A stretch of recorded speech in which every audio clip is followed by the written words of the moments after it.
how has it been and how are you feeling right now? I don't think I have anything left in me again, buddy. Got to the hotel at 4 a.m.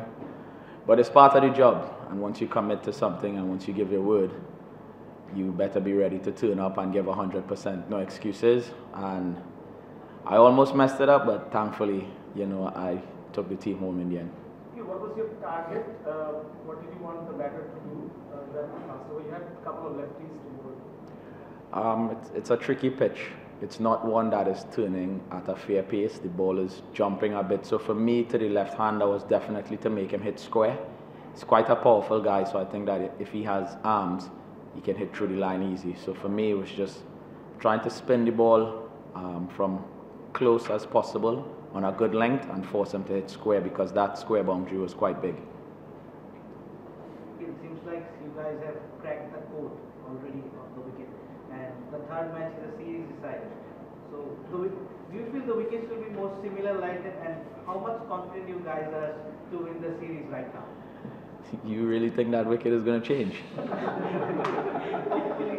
I won't say we have cracked the code. I think we need to show a lot more batsmanship, especially from the maybe top half.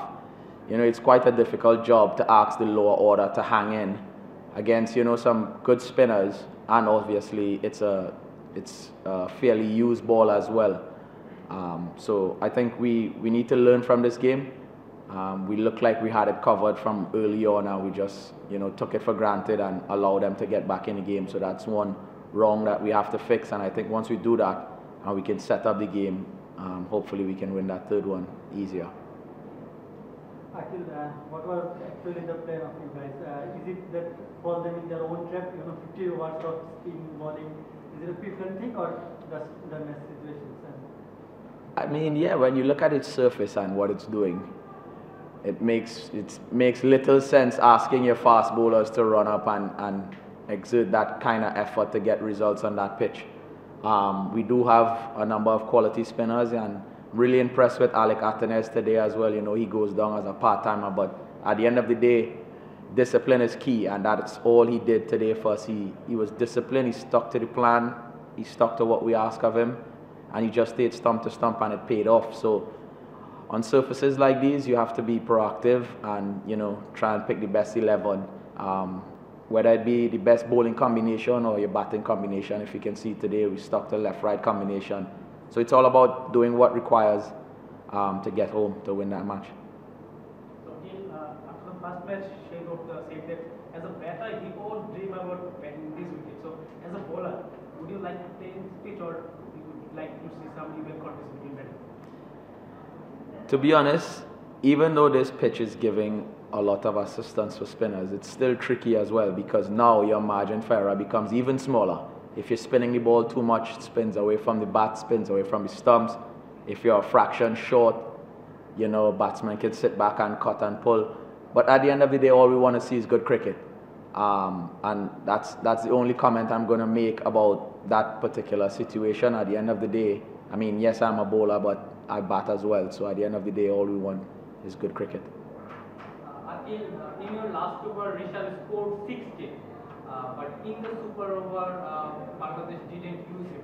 Are you getting surprised whenever you didn't see him in the crease? Yes, I was a bit surprised. I mean, the guy that seemed to do the most destruction in the match, 39 off about 14 deliveries, not out, and he's not in your super over, hitting to the short side where he struck 2 sixes. You know, we all were a bit surprised that he didn't come out at all, and, you know, worked in our favor. He was one of the few guys who sort of packed that power, and he had that reach, because he's quite a tall guy. He had that reach as well, and they didn't send him out, so kudos to that. I'm not sure if you spend any time in the dressing room after the win, but what's your perception of the team right now? Like, how good are you feeling as a team after coming back like this? These wins do a lot for the team. You know, it brings them together. It makes everyone believe. And at the end of the day, a win is a win. And I think that these wins that you scrape and fight as a unit to get over the line, it could only do wonders for the team. And hopefully it do just that in the last game for us. Akil, just 2 quick questions. Firstly, I mean, what a mad game of cricket. been lots of mistakes by both teams. You've played like lots and lots of cricket. Have you ever played in a game quite like today's? And then secondly, you've been out of the team for over 2 years. Talk to us about what you've been doing in that period to try and get yourself back in. First question, yes, I have been in a situation like this. It was eliminator in the 100, and it started off quite similar. I bowled a no ball in the 100, and no ball is 2. And I had to defend 9 or something like that, and 1 ball went for 6, and they needed 2 off 4 balls or something. And I remember Chris Jordan coming up to me and he said, "Don't worry, you got this." And I said to myself, if he could believe that I have this with 2 runs to go, Liam Livingstone, world-class hitter, on strike, with 4 balls to go, if Chris Jordan can believe, why can't I believe? So yes, I've been in a situation like this before, and very thankfully I've gotten over the line and won the game for my team. With me being out of the ODI team, I have no control over that. For me, it's just about enjoying the game, performing at your best, and just leave the rest up to everyone else. Akil, when you saw the first match or saw the scorecard, you thought that what a pitch in Mirpur, why I'm not in the ODI squad? Did you thought that way? No, not really. I turned my TV on. The first thing that I did was check my TV, because I thought there was something wrong with it. I thought the color, I thought the color had gone or something like that. The pitch was black, and I was like, surely something is wrong with my television. And yeah, it was surprising, but for me, I didn't have those thoughts of, why I'm not in the team. I believe the selectors and the people in charge, they are the ones to make those decisions. And as I said, for me, it's just about enjoying every match, performing to the best of my ability, and leave the rest up to the selectors and whoever has to do that particular job. You just mentioned that you want to have a good cricket.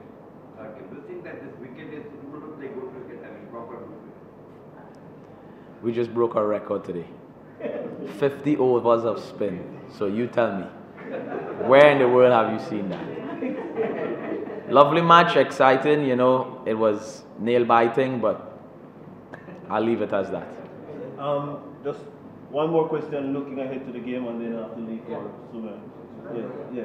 Third ODI, obviously one all. What is West Indies looking at? And as someone said that whether you've cracked the code or not, but is there going to be a lot more confidence in that? I think the confidence in the camp is good. It's just about execution. We all know where we went wrong, and for us, it's just about executing the right things for as long as possible. I think on these sort of pitches, you're never really in until you finish the job. So for us, it's about just understanding, it's a difficult pitch. And if you are in, you take it straight to the end and bring that game home for the team. Don't leave it up for anyone else. Any other question regarding the next game? No? Yeah, in terms of team combinations, I mean, I'm guessing it's going to be pretty similar to that. That's out of my jurisdiction. But I know whatever team we decide to put on the park, it definitely would be the best team on that day for that particular pitch to win that third ODI. All right. One final one. Records cannot be broken. Will we see another 50 over 6 spins in the next match? I mean, you could break that record if we bowl six wides and somebody has to bowl an extra. I'm not sure. We'll wait and see, but in our camp, I think we are well focused and we're ready to do whatever it takes to get over the line in that third ODI. All right, thank you guys. See you. 51 overs of speed.